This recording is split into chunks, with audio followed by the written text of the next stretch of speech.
बड़ी बहू वर्षा हर काम में बहुत तेज थी। वहीं छोटी बहू हर्षा हर काम आराम से करती। वर्षा को अपनी तेजी पर बहुत घमंड था। वो बात बात पर हर्षा को ताना मारा करती। एक दिन वर्षा किचन में खाना बना रही होती है और हर्षा से कहती है, देवरानी जी, इतना धीमे धीमे खाना बनाओगी तो लोग भूख से मर जाएंगे। पिछले जन्म में कछुआ थी क्या? मेरा तो पता नहीं, आप बहुत तेज हो। आप पिछले जन्म में घोड़ा थी क्या? वर्षा आराम से चली जाती है। खाना खाने के बाद वर्षा का पति गौतम, हर्षा का पति लोकेश और उनके माता पिता बैठकर टीवी देख रहे होते हैं। तभी सास कहती है, अरे रामायण लगा दो हर्षा। हर्षा धीरे धीरे चैनल बदलती है। जब तक रामायण के चैनल पर पहुंचेगी रावण मर भी चुका होगा। हाँ बेटा हर्षा, जल्दी लगा देना, राम भगवान के दर्शन कर लूं। जी लगा तो रही हूँ। इतना स्लो? सासू माँ, इतने में तो अयोध्या जाके राम भगवान के दर्शन कराएंगी। सब वर्षा की बात पर हंसने लगते हैं।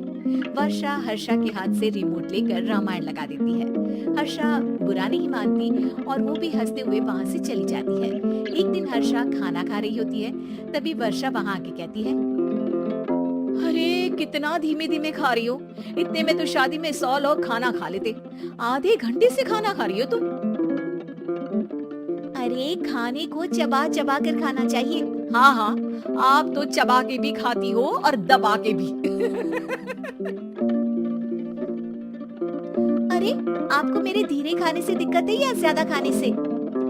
अरे आप धीमे खाओ या ज्यादा खाओ मुझे क्या, बस मैं ये कहने आई थी कि सुबह कुछ मेहमान आ रहे हैं, जल्दी उठ के खाना बना लेना, देर मत करना। साथ में बनाते हैं ना। तुम्हारे साथ बनाऊंगी तो स्पीड को 5वें गियर से पहले गियर पर ले आना पड़ेगा। अरे भाई, तुम्हारे साथ रहकर तो मेरी तेज रफ्तार पर भी असर पड़ेगा और मैं भी तुम्हारी तरह हौले हौले काम करने लगूंगी सब। ठीक है, मैं पराठे बना लूंगी और सब्जी बना लूंगी। आप चपाती बना लेना और दाल बना लेना। हाँ हाँ ठीक है, पर अलग अलग ही बनाएंगे। अगले दिन हर्षा जल्दी उठ के काम करने लगती है और वर्षा सुबह उठ के ये सोच के वापस सो जाती है कि काम तो वो तेज कर ही लेती है। अगर थोड़ी देर सो भी जाएगी तो भी हर्षा से पहले तो काम निपटा ही लेगी। हर्षा बेटा, आज भगवान के लिए थोड़ा जल्दी हाथ चलाना। हाँ, मेहमान आने ही वाले हैं। जी हाँ माँ, आटा गूंद लिया है, आलू उबल रहे हैं, पराठे बनाने ही वाली हूँ, फिर सब्जी भी बना लूंगी। इतने में ही वर्षा वहाँ आ जाती है। माँ जी, मेरा तो आप टेंशन ही मत लो, अभी उठी हूँ, लेकिन देखना खाना फटाफट राजधानी एक्सप्रेस की स्पीड से बना दूंगी। इतने में ही मेहमान आ जाते हैं। आइए आइए आइए, खाना बन ही रहा है, चाय बनवा लेती हूँ पहले आपके लिए। सास किचन में आती है। वर्षा, वो लोग आ गए, चाय बना दे जल्दी से। हर्षा को नहीं बोल रही क्योंकि वो तो सुबह की चाय देने में शाम कर देगी। चाय बन भी चुकी है माँ जी। वर्षा तेज ही नहीं, सबसे तेज है। आप चलिए, मैं चाय लेकर आती हूँ। वर्षा मेहमानों के सामने चाय लेकर जाती है। ये हमारी बहू है वर्षा, तेज वर्षा कहते हैं इसको। हर काम में इतनी तेजी रखती है जैसे मिल्खा सिंह भाग रहा हो। अरे वाह वाह, फिर तो खाना भी जल्दी मिलेगा हमको। हाँ हाँ, आप चाय नाश्ता खत्म कर लेंगे, उसके पहले ही वर्षा जल्दी से स्वादिष्ट खाना भी लेकर आ जाएगी। वादा तो कर लिया जल्दी खाना देने का। आपकी चपाती भी नहीं बनी और दाल भी नहीं उबली। फिर भी तुमसे पहले काम खत्म हो जाएगा मेरा। तुम्हारी तरह नहीं हूँ, घड़ी की सबसे पतली सुई की जैसी धीमे धीमे धीमे काम करती हो तुम। बस वर्षा अपने तेज हाथों से दाल कुकर में चढ़ाती है और आटा निकाल के गूंथने लगती है। थोड़ी देर में कुकर की तेज सीटी बजती है और वर्षा का हाथ डोल जाता है। आटे में पानी ज्यादा पड़ जाता है। अरे रे, आटा तो ज्यादा गीला हो गया।